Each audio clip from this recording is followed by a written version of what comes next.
Hi ನಮಸ್ತೆ. Back to back 7ರಲ್ಲಿ 6 ಸೋಲು. ಐರ್ಲೆಂಡಲ್ಲೂ ಕೂಡ ಸೀರೀಸ್ ಹೋಯಿತು, ಇಂಗ್ಲೆಂಡಲ್ಲೂ ಹೋಯಿತು. ಏನು ಕಾರಣ ಇದಕ್ಕೆ? ಇದನ್ನೊಂದಷ್ಟು ನಾವು ಚರ್ಚೆ ಮಾಡೋಣ. ಮೇಯ್ನ್ ಆಗಿ 5 ರೀಸನ್ ಇದೆ. 5 ರೀಸನ್ಗಳನ್ನ ನೀವು ಒಪ್ತೀರಾ ಅಂತ ನಾನು ಅನ್ಕೊಂಡಿದ್ದೀನಿ. ಸೊ ಅದರಲ್ಲಿ 4-5ನೇದಂತೂ ವೆರಿ ಇಂಪಾರ್ಟೆಂಟ್. ಅದ್ರ ಬಗ್ಗೆ ನಾವು ಮಾತನಾಡೋಣ. ಮುಖ್ಯವಾಗಿ ಎಲ್ಲಿಂದ ಶುರುವಾಯಿತು ಈ ಡೌನ್ಫಾಲ್? T20 ವರ್ಲ್ಡ್ ಕಪ್ ನಾವು ಬ್ಯಾಕ್ ಟು ಬ್ಯಾಕ್ ಗೆದ್ದಿದ್ದೀವಿ. ಯಾರು ಮಾಡಿದಂಥ ಒಂದು ಸಾಧನೆಯನ್ನು ಇಂಡಿಯಾ ಮಾಡಿ, ಅದಾದಮೇಲೆ ಈಗ ಯಾರೂ ಕೂಡ ಅನ್ಬೀಟೇಬಲ್ ಟೀಮ್ ಅಂತ ನಾವು ಅಂದ್ಕೊಂಡಿದ್ವಿ. ರೋಹಿತ್ ಶರ್ಮಾ, ವಿರಾಟ್ ಕೊಹ್ಲಿ ಏರಾದಲ್ಲಿ ಒಂದು ವರ್ಲ್ಡ್ ಕಪ್, ಅದಾದಮೇಲೆ ಸೂರ್ಯಕುಮಾರ್ ಯಾದವ್. ಈ ಒಂದು ವರ್ಷದಲ್ಲೇ ನಾವು ಮತ್ತೆ ಚಾಂಪಿಯನ್ ಆದ್ವಿ. ಆದರೆ ಒನ್ಸ್ ಚಾಂಪಿಯನ್ ಆದಮೇಲೆ IPL ಆಯಿತು. IPL ಆದಮೇಲೆ ನಮ್ಮ ಪರ್ಫಾರ್ಮೆನ್ಸ್ ನೋಡಿದ್ರೆ ರಿಯಲಿ ಶಾಕಿಂಗ್. ಆಶ್ಚರ್ಯ ಆಗುತ್ತೆ, ನಾವೇನೇ ಇದು ಆಡ್ತಿರೋದು ಅಂತ. ಬನ್ನಿ, ತಡ ಮಾಡೋದು ಬೇಡ. 5 ರೀಸನಲ್ಲಿ ಏನೇನು ಅಂತ ನೋಡೋಣ. ಮೊದಲನೇ ಮೇನ್ ರೀಸನ್ ನಮ್ಮ ಈ ಡೌನ್ಫಾಲಿಗೆ, ಪರ್ಫಾರ್ಮೆನ್ಸಿಗೆ ಏನು ಅಂತಂದರೆ, ಸಡನ್ ಆಗಿ ಕ್ಯಾಪ್ಟನ್ಸಿ ಶಿಫ್ಟ್ ಮಾಡಿತ್ತು. ನೀವು ಸೂರ್ಯಕುಮಾರ್ ಯಾದವ್ ಒಬ್ಬ ಚಾಂಪಿಯನ್ ಕ್ಯಾಪ್ಟನನ್ನು ತೆಗೆದು, ಶ್ರೇಯಸ್ ಅಯ್ಯರ್ ಆಲ್ಮೋಸ್ಟ್ 2.5 ವರ್ಷ ಇಂಟರ್ನ್ಯಾಷನಲ್ T20 ಆಡಿದಂಥ ಪ್ಲೇಯರ್ನ ತಂದು ಕೂರಿಸಿದ್ದೆ ಮೊದಲ ತಪ್ಪು. ನೀವು ಸೂರ್ಯಕುಮಾರ್ನ ಡ್ರಾಪ್ ಮಾಡ್ತೀರಾ, ಅವ್ರನ್ನ ಕ್ಯಾಪ್ಟನ್ಸಿಯಿಂದ ಡ್ರಾಪ್ ಮಾಡಿದ್ದು ನಂಬರ್ 1.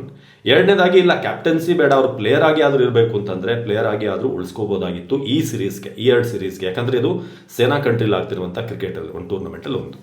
ಸೊ ಹಾಗಾಗಿ ಎಲ್ಲೋ ಒಂದು ಕಡೆ ತರಾತುರಿಯಲ್ಲಿ 2.5 ವರ್ಷ ಇಂಟರ್ನ್ಯಾಷನಲ್ T20 ಆಡಿದಂಥ ಒಂದು ಪ್ಲೇಯರನ್ನು ನೀವು ಡೈರೆಕ್ಟ್ ಬಂದು ಕ್ಯಾಪ್ಟನ್ಸಿ ಮಾಡಿದ್ರಿ. ಅದು ಕೂಡ ಅವರ ಹಿಂದಿನ ರೆಕಾರ್ಡ್ ನೋಡಿದ್ರೆ, ಪಂಜಾಬ್ ವಿರುದ್ಧ ಸ್ಟಾರ್ಟಿಂಗ್ 7 ಮ್ಯಾಚ್ ಸಗದಾಗಿ ಆಡಿದ್ರು, ಆಮೇಲೆ 7 ಮ್ಯಾಚಲ್ಲಿ ಕಂಟಿನ್ಯೂಸ್ ಆಗಿ 6 ಸೋತ್ರು. ಸೊ ಅಂಥ ಒಬ್ಬ ಕ್ಯಾಪ್ಟನ್ನ ಅವರು ಕರೆಕ್ಟಾಗಿ ಕಾನ್ಫಿಡೆನ್ಸ್ ಬಿಲ್ಡ್ ಆಗಿರಲಿಲ್ಲ.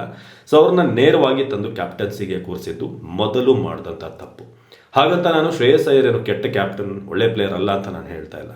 ಆದರೆ ಅವ್ರನ್ನ ಯಾವ ಟೈಮಲ್ಲಿ ತಂದು ಕೂರಿಸಿದ್ರಿ ಅನ್ನೋದು ವೆರಿ ಇಂಪಾರ್ಟೆಂಟ್ ಆಗುತ್ತೆ. ಶ್ರೇಯಸ್ ಅಯ್ಯರ್ನ ನೀವು ಒಬ್ಬ ಪ್ಲೇಯರ್ ಆಗಿ ತಂದು ಆಡಿಸಿ, ಅದಾದಮೇಲೆ ಅವರಿಗೆ ಕ್ಯಾಪ್ಟನ್ಸಿ ಕೊಡಬೇಕಾಗಿತ್ತು 2.5 ವರ್ಷ ಆದಮೇಲೆ. ಆದರೆ ಸ್ಟ್ರೈಟ್ ಅವೇ ಅವ್ರನ್ನ ಕ್ಯಾಪ್ಟನ್ ಮಾಡಿದ್ದು ನನಗನ್ನಿಸ್ತು ಇದು ಮೊದಲನೇ ತಪ್ಪು ಅಂತ. ಸೊ T20 ಫಾರ್ಮ್ಯಾಟಿಗೆ ಅವರು ಕೂಡಲೇ ತಂದವ್ರಿಗೆ ಒಂದು ದೊಡ್ಡ ಜವಾಬ್ದಾರಿ, ಅದು ಕೂಡ ಇಂಗ್ಲೆಂಡ್ ಐರ್ಲೆಂಡ್ ಅಂತ ಒಂದು ಕಂಡೀಷನಲ್ಲಿ ಕೊಟ್ಟಿದ್ದು ಬಹುಶಃ ಅವರಿಗೆ ಒಂದು ಹೊರೆ ಆಯಿತು. ಇಂಡಿಯನ್ ಪಿಚ್ಚಲ್ಲಿ ಸ್ಟಾರ್ಟಿಂಗ್ ಕೊಟ್ಟು ಸ್ವಲ್ಪ ಸೆಟ್ಲ್ ಆದಮೇಲೆ ಫಾರಿನ್ ಕಂಟ್ರೀಸ್ ಅಬ್ರಾಡ್ ಹೋದಾಗ ಅವ್ರಿಗೆ ಕ್ಯಾಪ್ಟನ್ಸಿ ಈಸಿ ಆಗಿರೋದೇನೋ, ಟೀಮ್ ಪ್ಲೇಯರ್ಸ್ ಜೊತೆಗೆ ಸ್ವಲ್ಪ ಜೆಲ್ ಆಗೋದಕ್ಕೆ. ಇದು very important reason number 1, captaincy shift. ಇದು ಮುಖ್ಯವಾಗಿರೋದು. ಸೊ ಹಾಗೆ ಎರಡನೇದು ಬಂದು ಒಂದಷ್ಟು ಇನ್ಫಾರ್ಮ್ ಪ್ಲೇಯರ್ಗಳನ್ನು ಬಿಟ್ಟಿತ್ತು. ಇದು ಭಾಳ ಮುಖ್ಯವಾದಂಥ ವಿಚಾರ. ಅಂದರೆ ಟೂರ್ನಮೆಂಟ್ ಆಗ್ತಿರ್ಬೇಕಾದ್ರೇ ಸಂಜು ಸ್ಯಾಮ್ಸನ್ನ ನೀವು ಆಲ್ಮೋಸ್ಟ್ 3 ಮ್ಯಾಚಲ್ಲೇ ಜಡ್ಜ್ ಮಾಡಿ ಬಿಸಾಕಿದ್ರಿ. ವೈಭವ್ ಸೂರ್ಯವಂಶಿನ ಒಳಗಡೆ ತಂದ್ರಿ. ಸಂಜು ಸ್ಯಾಮ್ಸನ್ನ ನಾವು ಮರ್ತಿದ್ದೀವಿ, ಯಾಕಂತಂದರೆ ನಮ್ಮಲ್ಲಿ ಸ್ವಲ್ಪ ಮೆಮೊರಿ ಪವರ್ ನಮಗೆ ಕಡಿಮೆನೇ, ಇನ್ಕ್ಲೂಡಿಂಗ್ ನನಗೂ ಕೂಡ. ನಾವು ಬೇಗ ಮರ್ತು ಬಿಡ್ತೀವಿ ಒಂದು ಟೂರ್ನಮೆಂಟಲ್ಲಿ ಆಡಿದಂಥ ಪ್ಲೇಯರ್ನ.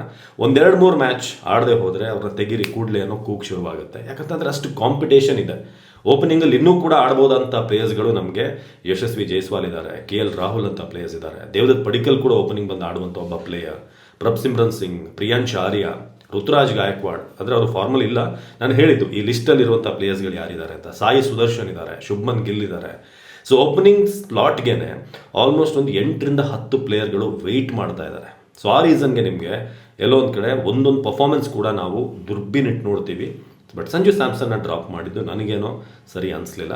ಸಂಜು ಸ್ಯಾಮ್ಸನ್ದು ಕೂಡ ತಪ್ಪಿದೆ, ನಾನು ಆಲ್ರೆಡಿ ವಿಡಿಯೋಲಿ ಹೇಳಿದ್ದೀನಿ. ಅವರು ಕೂಡ ಕೊಟ್ಟಂಥ ಪರ್ಫಾರ್ಮೆನ್ಸ್, ಒಂದೊಂದು ಅವಕಾಶವನ್ನು ಕೂಡ ಗೋಲ್ಡನ್ ಚಾನ್ಸ್ ಅಂತ ಯೂಸ್ ಮಾಡ್ಕೋಬೇಕು. ಅಂಥದ್ರಲ್ಲಿ 3 ಬಿಟ್ಟರೆ ಆಬ್ವಿಯಸ್ಲಿ ನೀವು ಪ್ಲೇಸನ್ನು ಕಳ್ಕೋತೀರಾ. ಸೊ ಇದು ಪ್ರಮುಖವಾಗಿ. ಜೊತೆಗೆ 3ನೇ ರೀಸನ್ ನಾನು ಹೇಳ್ತೀನಿ, ನೀವು ಒಂದು ಟೀಮಲ್ಲಿ 8 ಜನ ಲೆಫ್ಟ್ ಹ್ಯಾಂಡರ್ಸನ್ನು ಇಟ್ಕೊಂಡ್ರೆ ಈಸಿ ಆಗುತ್ತೆ ಆಪೋಸಿಷನ್ಗೆ. ಸೊ ಹಾಗಾಗಿ ಟೀಮ್ ಕಾಂಬಿನೇಷನಲ್ಲಿ ಎಡವಿದ್ದಾರೆ ಇವರು. ಇಂಥ ಒಂದು ಕಂಡೀಷನಿಗೆ ಕರ್ಕೊಂಡು ಹೋಗಬೇಕಾದ್ರೆ ಆ ಕಂಡೀಷನಲ್ಲಿ ಆಡುವಂಥ ಪ್ಲೇಯರ್ಸನ್ನೇ ಕರ್ಕೊಂಡು ಹೋಗಬೇಕು. ನೀವು KL ರಾಹುಲ್, ಶುಭ್ಮನ್ ಗಿಲ್ ಅಂತ ಪ್ಲೇಯರ್ಸ್, ಅವರು ಪಕ್ಕ ಆರ್ಥೋಡಾಕ್ಸ್ ಕ್ರಿಕೆಟ್ ಆಡುವಂಥ ಪ್ಲೇಯರ್ಸ್. ಅಂದರೆ ಅವರಿಗೆ ಆ ಕಂಡೀಷನ್ಸ್ಗೆ ಎಕ್ಸ್ಟ್ರಾ ಬೌನ್ಸ್ ಬರಬೇಕಾದ್ರೆ ಹೇಗೆ ಆಡಬೇಕು ಅಂತ ಗೊತ್ತು. ನೀವು ಒಂದ್ಸಲ ಹಿಂದೆ 2018 ಒಂದು ಮ್ಯಾಚ್ ಇದೆ ಓಲ್ಡ್ ಟ್ರಾಫರ್ಡಲ್ಲಿ, ಅದರಲ್ಲಿ KL ರಾಹುಲ್ 100 ಹೊಡೆದಿರ್ತಾರೆ. ಅದೊಂದು ಸೆಲೆಬ್ರೇಷನ್, ಈ ಥರ ಕೂದಲು ಉದ್ದ ಬಿಟ್ಟಿದ್ರಾಗ ಅದೊಂದು ಈ ಥರ ಸೆಲೆಬ್ರೇಷನ್ ಮಾಡ್ತಾರೆ. ಆ ಒಂದು ಮ್ಯಾಚನ್ನು ಒಂದ್ಸಲ ನೋಡಿ, ಒಂದ್ಸಲ ಅದರ ರೀಪ್ಲೇನ ನೋಡಿ. ವಿರಾಟ್, ರೋಹಿತ್ ಎಲ್ಲ ಹೇಗೆ ಆಡಿದ್ರು ಅಂತ ನಮ್ಗೆ ಈಗ ಗೊತ್ತಾಗ್ತಾ ಇದೆ. ವಿರಾಟ್ ಕೊಹ್ಲಿ, ರೋಹಿತ್ ಶರ್ಮಾ, KL ರಾಹುಲ್ ಇಂಥ ಪ್ಲೇಯರ್ಗಳ ಒಂದು ಮೌಲ್ಯ ಏನು ಅನ್ನೋದು ಈಗ ಗೊತ್ತಾಗ್ತಾ ಇದೆ. ನಾವು 1-2 ಮ್ಯಾಚ್ ರೋಹಿತ್ ಆಡದೆ ಹೋದರೆ, 1-2 ಮ್ಯಾಚಲ್ಲಿ ವಿರಾಟ್ ಆಡದೆ ಹೋದರೆ ನಮ್ಗೆ ಅನಿಸ್ತಾ ಇತ್ತು. ಅಂದರೆ ತುಂಬ ಜನ ಹೇಳೋರು ಡ್ರಾಪ್ ಮಾಡಿ ಇವರಿಗೆ ಹಂಗೆ ಹಿಂಗೆ ಅಂತಲ್ಲ. ಬಟ್ ಇವಾಗ ಗೊತ್ತಾಗ್ತಾ ಇದೆ ಅವರು ಯಾವ ರೀತಿ ಕಂಡೀಷನ್ಸನ್ನು ಅರ್ಥ ಮಾಡಿಕೊಂಡು ಬೌಲರ್ಗಳ ಗುಡ್ ಬಾಲ್ಗಳನ್ನು ರೆಸ್ಪೆಕ್ಟ್ ಕೊಟ್ಟು ಆಡ್ತಾ ಇದ್ರು ಅಂತ. ಅದು ಬೇಕಿಲ್ಲಿ. ನಿಮ್ಮ ರನ್ಗಳು ಬರುತ್ತೆ, ರನ್ ಬರಲ್ಲ ಅಂತಿಲ್ಲ. ನೀವು ಶ್ರೇಯಸ್ ಅಯ್ಯರ್ ನೆನ್ನೆ ಆಡಿದಂಥ ಇನ್ನಿಂಗ್ಸ್ ನೀವು ನೋಡಿರ್ತೀರ. ಈಸಿಯಾಗಿ ಇನಿಷಿಯಲಿ ಅವ್ರು ಸ್ವಲ್ಪ ಬಾಲ್ನ ನೋಡಿಕೊಂಡ್ರು, ಕಂಡೀಷನನ್ನು ನೋಡಿಕೊಂಡ್ರು, ಹೋಗಲಿಲ್ಲ ಅವರು ಬಿಗ್ ಶಾಟ್ಸಿಗೆ. ಆದರೆ ಒನ್ಸ್ ಅವರಿಗೆ ಆ ಪಿಚ್ ಕಂಡೀಷನ್ ಗೊತ್ತಾದಮೇಲೆ ಶಾಟ್ಸಿಗೆ ಹೋದರು. ಪವರ್ ಪ್ಲೇನಲ್ಲಿ ನೋಡ್ಕೊಂಡು ಆಡಬೇಕಾಗಿತ್ತು, ಅದನ್ನು ನಮ್ಮವರು ಮಾಡಲಿಲ್ಲ. ಇದು ಪ್ರಮುಖವಾದಂಥ ಕಾರಣ, ನಮ್ಮ ಸ್ಟ್ರಾಟಜಿ ಮಿಸ್ ಆಯಿತು. ನೀವು ಫಸ್ಟ್ ಆಫ್ ಆಲ್ ಅಲ್ಲಿಗೆ ಪಿಕ್ ಮಾಡ್ಕೊಂಡು ಹೋಗಿದ್ದಂಥ ಟೀಮೇನೇ ರಾಂಗ್. ಅಂಥದ್ರಲ್ಲಿ ನೀವು ಅವ್ರನ್ನ ಪರ್ಫಾರ್ಮೆನ್ಸ್ ಮಾಡಿ ಅಂತ ಹೋಗಿ ಕರ್ಕೊಂಡು ಹೋದ್ಮೇಲೆ ನೀವು ಅಲ್ಲಿ ಸ್ಟ್ರಾಟಜಿ ಮಾಡಬೇಕಾದ್ರೆ ಸ್ವಲ್ಪ ಪವರ್ ಪ್ಲೇನಲ್ಲಿ ನಿತ್ತಾಡಿ. ಆರ್ಚರ್ ಟಾಂಗ್ ಅಂತ ಬೌಲರ್ಗಳಿಗೆ ನಿತ್ತು ಸ್ವಲ್ಪ ಅವ್ರ ಬಾಲ್ಗಳನ್ನು ಅವಾಯ್ಡ್ ಮಾಡಿ. ಬೇಕಾದರೆ ಆರ್ಚರ್ದು ಓವರ್ಗಳು ವೇಸ್ಟೇ ಆಗಲಿ, ಬರಲಿ ಒಂದು 5 ರನ್ ಬಂದರೂ ಸಾಕು. ಅವರು 4 ಓವರ್ 20-25 ರನ್ ಬಂದಿದ್ರು ನಮಗೇನು ಲಾಸ್ ಇಲ್ಲ. ಉಳಿದಿರೋ 16 ಓವರ್ನ ನಾವು ಟಾರ್ಗೆಟ್ ಮಾಡ್ಬೋದಾಗಿತ್ತು. ನನಗಲ್ಲಿ ನೋಡಿದ್ರೆ ಆರ್ಚರ್ ಹಾಗೆ ಟಾಂಗ್ ಬಿಟ್ಟರೆ ಟಂಗಗೂ ಕೂಡ ಹೊಡೆದಿದ್ದಾರೆ. ಉಳಿದವ್ರು ಯಾರು ಅಂಥ ಎಫೆಕ್ಟಿವ್ ಬೌಲಿಂಗ್ ತುಂಬ ಆಡೋಕೆ ಕಷ್ಟ ಅಂತ ಯಾರೂ ಇರಲಿಲ್ಲ ಇಡೀ ಲೈನಪ್ ನೀವು ನೋಡಿದ್ರೆ. ಸೊ ಎಲ್ಲೋ ಒಂದು ಕಡೆ ನಾವು ಅದನ್ನು ಮಿಸ್ ಮಾಡಿದ್ವಿ. ಒಂದು ಪಿಕ್ ಮಾಡಿದ್ದೇ ರಾಂಗ್, ಇನ್ನೊಂದು ಕಡೆ ನೀವು ಪಿಕ್ ಮಾಡಿದ್ಮೇಲೆ ಅವರಿಗೆ ಕರೆಕ್ಟಾಗಿ ಗ್ರೂವ್ ಮಾಡಲಿಲ್ಲ. ಇದು ಪ್ರಮುಖವಾಗಿ 3ನೇ ರೀಸನ್. 4ನೇ ರೀಸನ್ ಏನು ಅಂತಂದರೆ ಭಾಳ ಮುಖ್ಯವಾಗಿ ನಾವು ಹೇಳಲೇಬೇಕಾದನ್ನು, ಒಂದಷ್ಟು ಮಂದಿ ಡಿಸರ್ವ್ಡ್ ಪ್ಲೇಯರ್ಸ್ ನೀವು IPLನೇ ಕೆಟಗರಿ ಅಂತ ಇಟ್ಕೊಂಡಿದ್ದೀರಲ್ಲ. ಪ್ರಿನ್ಸ್ ಯಾದವ್ ಬಂದಿದ್ದು IPLಯಿಂದ, ತಿಲಕ್ ವರ್ಮಾ ಬಂದಿರೋದು IPLಯಿಂದ, ವೈಭವ್ ಸೂರ್ಯವಂಶಿ ಬಂದಿರೋದು IPLನ ಮಾನದಂಡದಿಂದ, ಅಭಿಷೇಕ್ ಶರ್ಮಾನು ಕೂಡ ಪಿಕ್ ಆಗಿರೋದು ಅದರಲ್ಲೇ. ಸೊ ಇವರೆಲ್ಲರೂ ಕೂಡ IPL ಮಾನದಂಡ ಅಂತ ಆದರೆ ಯಾಕೆ ನೀವು ಒಳ್ಳೆ ಪ್ಲೇಯರ್ಸ್ಗಳನ್ನು ಬಿಟ್ರಿ? RCB ಪ್ಲೇಯರ್ಸ್ ಬಿಡಿ, ನಾನು ಅವ್ರ ಬಗ್ಗೆ ಮತ್ತೆ ಹೇಳೋಕೆ ಹೋಗಲ್ಲ. ಪಟೀದಾರ್, ಕೃಣಾಲ್ ಪಾಂಡ್ಯ, ಭುವನೇಶ್ವರ್ ಅವರು any day they deserve to play. ಅವ್ರನ್ನ ಬಿಟ್ಟರು ಕೂಡ ನಿಮಗೆ ಶಕೀಬ್ ಹುಸೇನ್ ಅಂತ ಬೌಲರ್ ಇದ್ದರು, ತುಂಬ ಚೆನ್ನಾಗಿ ಬೌಲ್ ಮಾಡಿದ್ದ ಹುಡುಗ, ಹೈದರಾಬಾದ್ನ ಹುಡುಗ, ಸನ್ರೈಸರ್ಸ್, ಅವ್ರನ್ನ ತಗೊಳ್ಳಿಲ್ಲ. ರಶೀಕ್ದಾರ್ ಸಲಾಂ, ನೀವು ಮಯಾಂಕ್ ಯಾದವ್ನ ಪಿಕ್ ಮಾಡಿದ್ದೀರ ಜಿಂಬಾಬ್ವೆಗೆ, ರಶೀಕ್ ಸಲಾಂ ದಾರಿಲ್ಲ. ಸೊ ಈ ಥರ ಅನೇಕ ಪ್ಲೇಯರ್ಸ್ಗಳು ಅವರಿಗೆ ಡಿಸರ್ವ್ ಆಗಿದ್ರು ಟೀಮಿಗೆ ಬರೋದಕ್ಕೆ, ಆದರೆ ಅವ್ರನ್ನ ಟೀಮ್ಗೆ ತಗೊಳ್ಳಿಲ್ಲ. ಇನ್ನೂ ಹಲವಾರು ಪ್ಲೇಯರ್ಗಳು ನಿಮ್ಮ ಆ ಲಿಸ್ಟಲ್ಲಿ ಬರುತ್ತೆ. ಅಂಶುಲ್ ಕಾಂಬೋಜ್ ಅಂತ ಬೌಲರ್ಸ್ ಇರ್ಬೋದು, ಇವರೆಲ್ಲ ಚೆನ್ನಾಗಿ ಪರ್ಫಾರ್ಮೆನ್ಸ್ ಮಾಡಿದಂಥವ್ರು, ಬಟ್ ಅವ್ರಿಗೆ ಅವಕಾಶ ಸಿಗಲಿಲ್ಲ. ಮೊಹಮ್ಮದ್ ಸಿರಾಜ್ 19 ವಿಕೆಟ್ ಗಳಿಸಿದಂಥವ್ರು, ಸೊ ಅವ್ರನ್ನ ನೀವು ಪಿಕ್ ಮಾಡಲಿಲ್ಲ.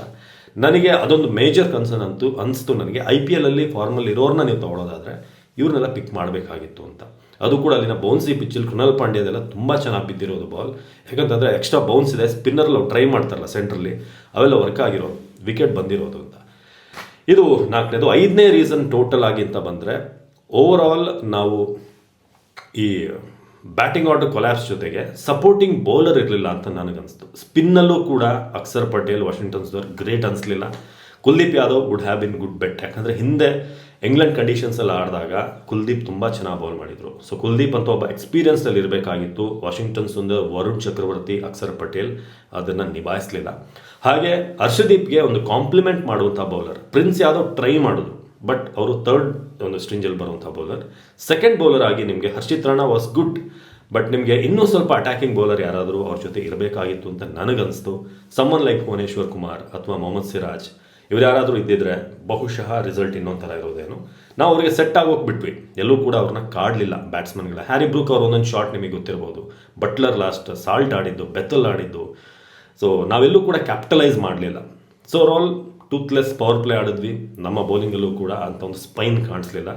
ಓವರ್ ಆಲ್ ಮ್ಯಾಚ್ ಮುಗೀತು. ಇದೊಂಥರ ನಿಮಗೆ ಬಯಲ್ಸೀಮೇಲೆ ಹೋಗಿ ನಾನು ಕಾಫಿ ಬೆಳಿತೀನಿ ಅನ್ನೋ ಹಾಗೆ, ಅಥವಾ ಒಂದು ಸಿಡಾನ್ ಕಾರ್ನ ನಾನು ಬೆಟ್ಟ ಹತ್ತಿಸ್ತೀನಿ, ಸಿಡಾನ್ ಕಾರೇನೆ, ಬೆನ್ಝೇನೆ ಅದು, ಬಟ್ ಅದನ್ನು ಬೆಟ್ಟ ಹತ್ತಿಸ್ತೀನಿ ಅಂತಲೇ ಹೋಗೋದು ಐ ಥಿಂಕ್ ಮಿಸ್ ಆಯಿತು ಅಂತ ಅನ್ಸುತ್ತೆ. ಸೊ ನೀವು ಕಮೆಂಟ್ ಮಾಡಿ 5ರಲ್ಲಿ ಯಾವುದು ಮುಖ್ಯ ಅಂತ ನಿಮ್ಮ ರೀಸನ್ ಇದ್ದರೆ ಅದ್ರ ಬಗ್ಗೆ ಕೂಡ ಹೇಳಿ. ನಮಸ್ಕಾರ.